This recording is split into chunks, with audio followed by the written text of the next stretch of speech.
সাবরুম মৌলবাজার কালীমাতা স্টোর্সের মালিক অর্জুন মল্লিক গত ৯ মে থেকে নিখোঁজ।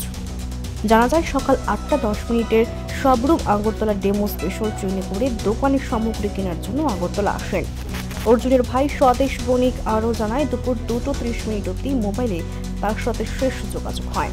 এরপর থেকে মোবাইল সুইচ অফ হয়ে আসছে। এ নিয়ে মৌলবাজার থানাতে একটি মিসিং ডায়েরিও করা হয়। আমার ছোট কাকা কালকে আগরতলা মাল কিনে নিয়ে গেছিল। সকাল ৮টার ট্রেন আগরতলা সাবরুমকে ডেমো ট্রেনে যাওয়ার পরে তাহলে বিকেলের ট্রেনে আবার বাড়ি ফিরে যাওয়ার কথা। তো ১:৩০ থেকে ২টার মধ্যে তাহলে সময় করতে হয়েছে, তাহলে বেশি বিকেলের ট্রেনে আগে পড়বো। তো রাত্রে আমরা অনেকক্ষণ অপেক্ষা করলাম, তাহলে কোনো খোঁজ পাইতেছি না।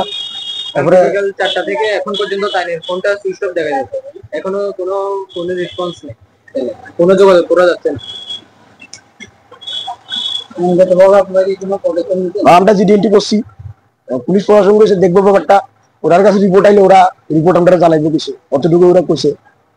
কি মনে করেন তাহলে নিখোঁজের পিছনে কি মানে কোনো কি কারণ থাকতে পারে বলে কি আপনি যত ধারণা করতে পারতেছি এত কি করবো।